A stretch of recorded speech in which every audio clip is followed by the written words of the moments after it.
Hey there everybody, Eric from Outer Limitless coming at you today with another video. Now in today's video, we are going to look at this trail camera from the company Dsoon. This is the H8203 model. Now this particular video is one that I've been wanting to do for months now. This doesn't always happen. Sometimes with my reviews, I just kind of lose some steam. I lose a little bit of mojo. That's kind of what happened here because I want to love this camera, but I'm just like a novice when it comes to trail cameras. I don't know if I'm getting this set up right. I don't know if it's giving me the optimum results, and I'm just kind of struggling. So I'm turning my mentality around to saying, well, maybe it's just me. Maybe it's not the product. I don't really know, but I bet a lot of you have some good advice to share. So today, instead of this being more of a review, it's really my opportunity to share my experience with you using this Dsoon trail camera, maybe get a little bit of feedback from you. And so if you hear anything in this demonstration that you can weigh in on, I encourage you, please leave some comments below. Let me know your thoughts, what your experience is with equipment like this. But with that said, I have a whole bunch to do and a whole bunch to share with you. And if you're interested in seeing a little bit more about what I'm about to get into, do me a favor, stay tuned.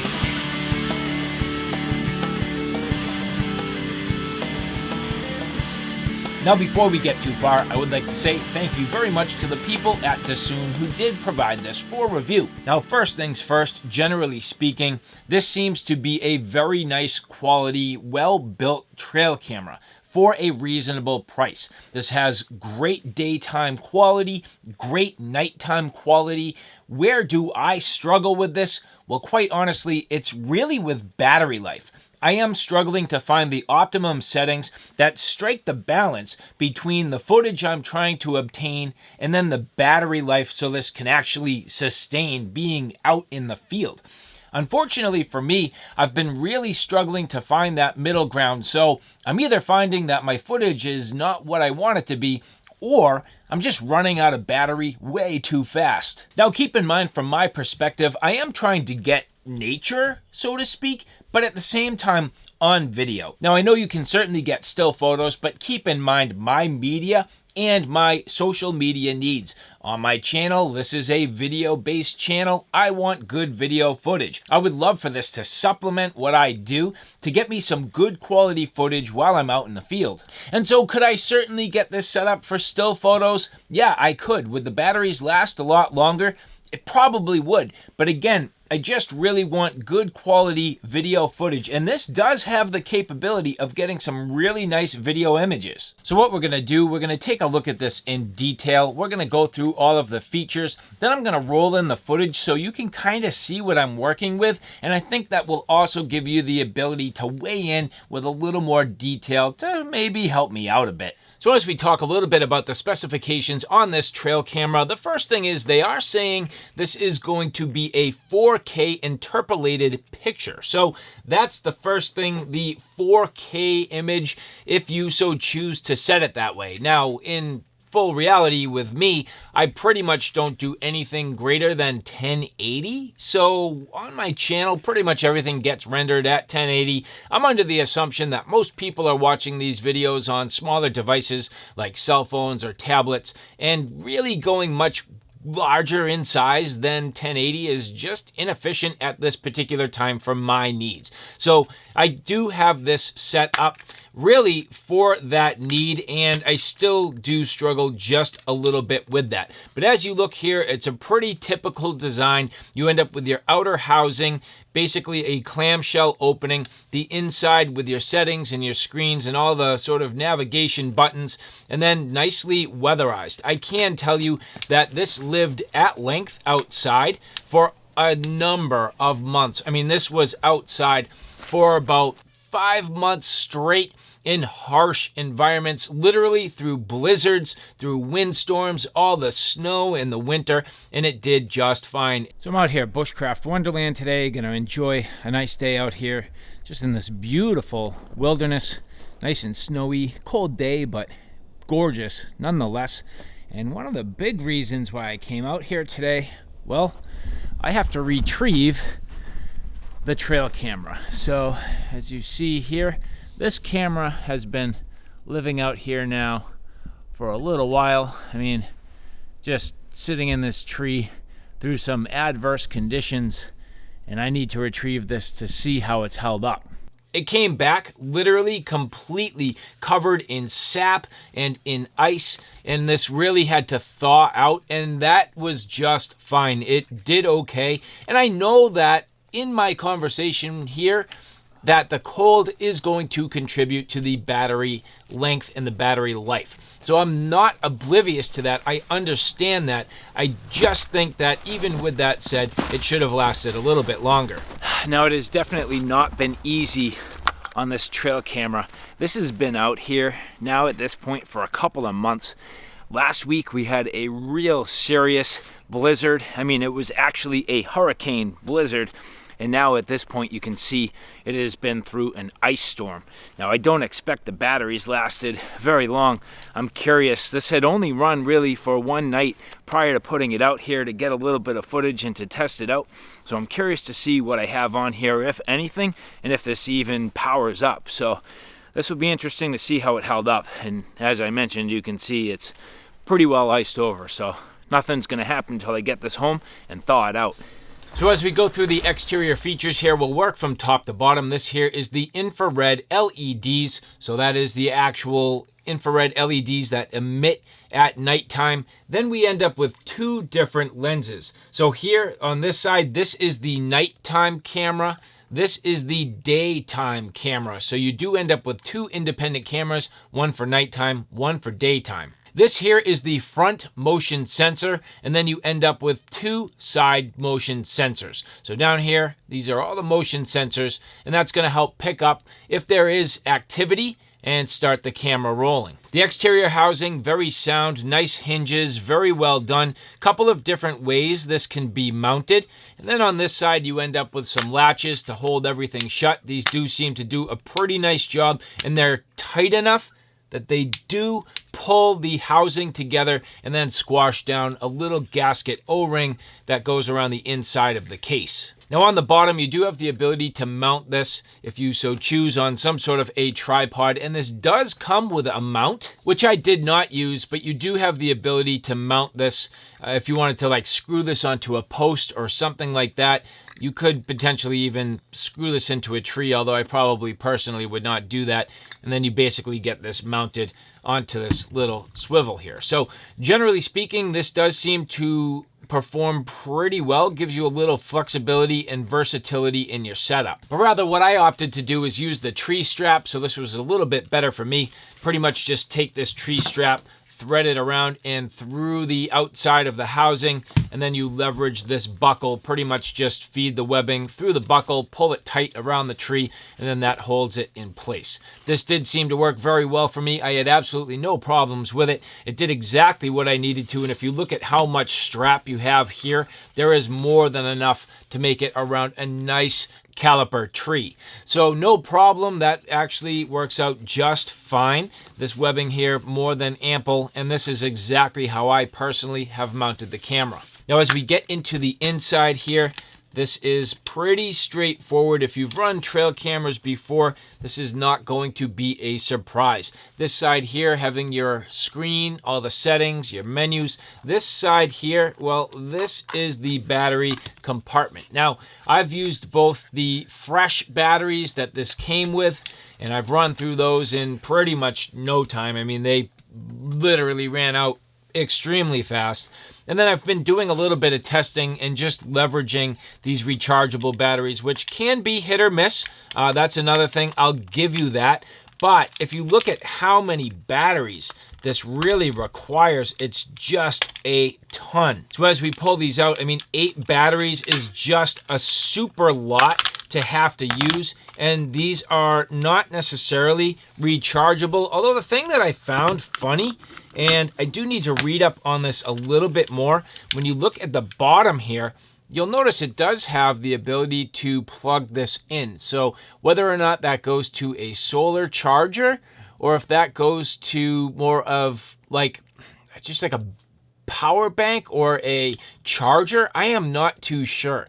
But if this could run off a solar, that would definitely help me out. So that is one thing that I definitely need to look into.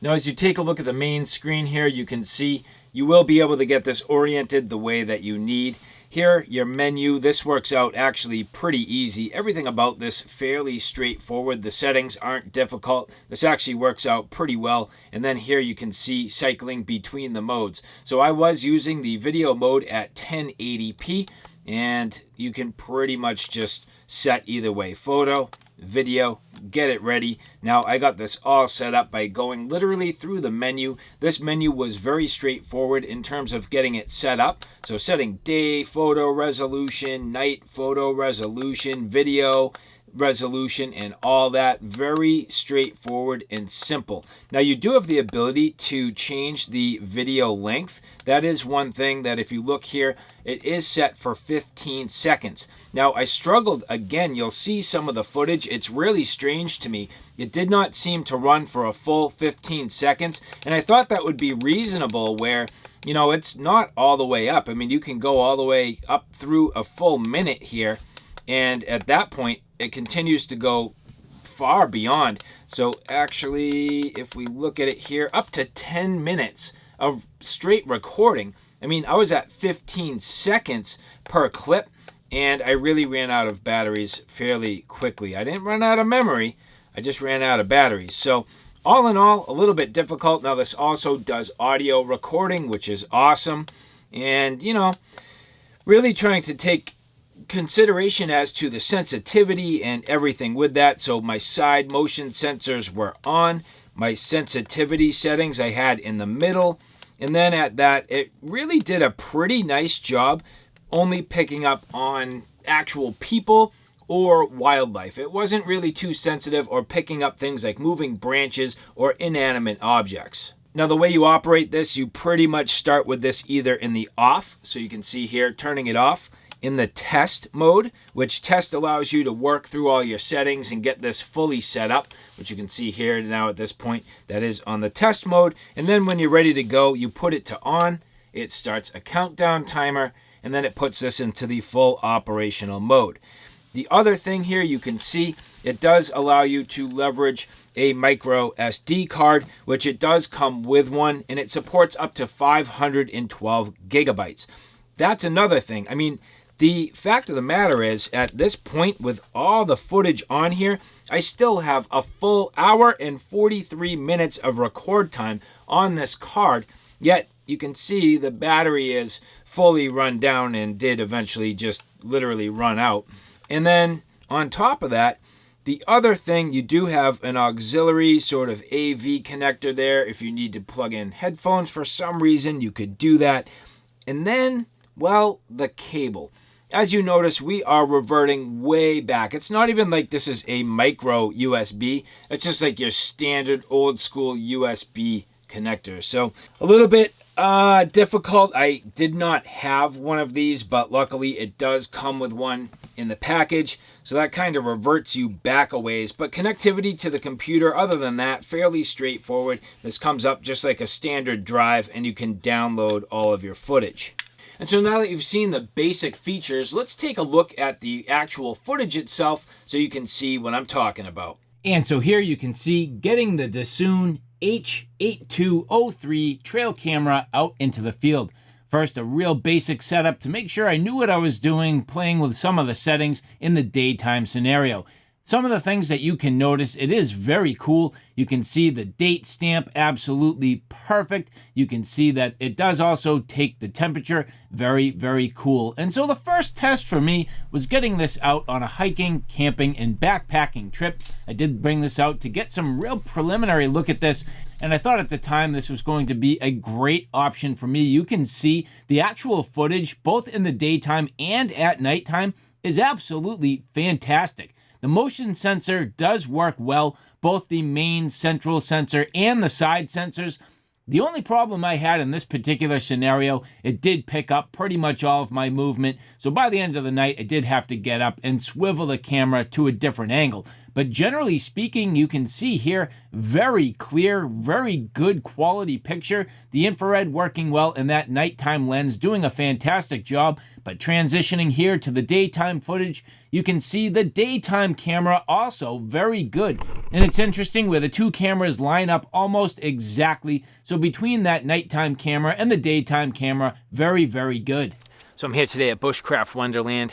You know, I've been wondering for a while if anybody's come through here. Now, it doesn't look like it, but I mean, people, what about wildlife? I mean, what kind of stuff is coming through here?